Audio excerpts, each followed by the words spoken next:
ಕುಡಗೋಲು ತಾಲೂಕಿನ ಸೊನ್ನವಾಡಿ ಗ್ರಾಮ ಪಂಚಾಯತಿ ವ್ಯಾಪ್ತಿಗೆ ಬರುವ ಖಾದ್ರಿಪುರ ಹಾಗೂ ಮಂಚಿಗಾನಹಳ್ಳಿ ಗ್ರಾಮಗಳಲ್ಲಿ ಸ್ವಚ್ಛತೆಯ ಸೇವೆ 2025 ಕಾರ್ಯಕ್ರಮ ಹಮ್ಮಿಕೊಳ್ಳಲಾಯಿತು. ಈ ಸಂದರ್ಭದಲ್ಲಿ ಪಿಡಿಒ ಅಧಿಕಾರಿಗಳು, ಜಲಗಾರರು ಹಾಗೂ ಪಂಚಾಯತಿ ಸಿಬ್ಬಂದಿ ವರ್ಗದವರು ಸ್ವಚ್ಛತಾ ಕಾರ್ಯಕ್ರಮದಲ್ಲಿ ಹಾಜರಾಗಿದ್ದರು. ನಮ್ಮ ಮುಳಬಾಲ್ ತಾಲೂಕು ಸೊನ್ನವಾಡಿ ಗ್ರಾಮ ಪಂಚಾಯಿತಿಯಲ್ಲಿ ಈಗಾಗಲೇ ಮಾನ್ಯ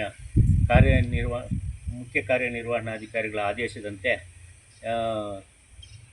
ಸೆಪ್ಟೆಂಬರ್ 17ರಿಂದ ಅಕ್ಟೋಬರ್ 2ನೇ ತನಕ ಪ್ರತಿಯೊಂದು ಗ್ರಾಮದಲ್ಲಿ ಸ್ವಚ್ಛತೆ ಬಗ್ಗೆ ಈಗಾಗಲೇ ಆದೇಶ ಮಾಡಿರುತ್ತಾರೆ.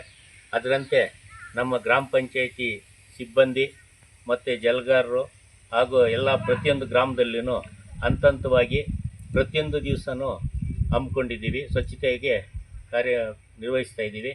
ಅದೇ ರೀತಿ ಇವತ್ತು ಸೊನ್ನವಾಡಿ ಗ್ರಾಮ ಪಂಚಾಯಿತಿಯಲ್ಲಿ ನಮ್ಮ ಸಿಬ್ಬಂದಿ ಜಲಗಾರರು ಎಲ್ಲ ಬಂದು ಇಲ್ಲಿ ನಾವು ಸೇರಿ ವಾಟರ್ ಟ್ಯಾಂಕ್ ಹತ್ರ ಸ್ವಚ್ಛತೆಯನ್ನು ಖಾದ್ರಿಪುರ ಗ್ರಾಮದಲ್ಲಿ ಮಾಡಿದ್ದೇವೆ. ಈ ರೀತಿ ಪ್ರತಿಯೊಂದು ಹಳ್ಳಿಯೂ ಸಹ ಇದೇ ರೀತಿಯಾಗಿ ಸ್ವಚ್ಛತೆ ಸಾರ್ವಜನಿಕರು ಸೇರ್ತಕ್ಕಂಥ ಜಾಗಗಳಲ್ಲಿ ಮುಖ್ಯವಾಗಿ ಅಲ್ಲಿ ಕಸವನ್ನು ಸ್ವಚ್ಛತೆ ಮಾಡಿ ಸಾರ್ವಜನಿಕರಿಗೆ ತೃಪ್ತಿಪಡಿಸುವ ಕೆಲಸ ನಮ್ಮ ಗ್ರಾಮ ಪಂಚಾಯಿತಿಯಿಂದ ವತಿಯಿಂದ ಮಾಡ್ತಾಯಿದ್ದೀವಿ. ಇಷ್ಟೇಳಿ ನಮ್ಮ ಇದನ್ನು ತಿಳಿಸ್ತಾ ಮಾತಾಡಲು ಅವಕಾಶ ಕೊಟ್ಟಂಥ ತಮ್ಮೆಲ್ಲರಿಗೂ ವಂದಿಸಿ 2 ಮಾತನ್ನು ಮಾತಾಡೋದಕ್ಕೆ ಮುಕ್ತಾಯ ಮಾಡ್ತಾಯಿದ್ದೀವಿ.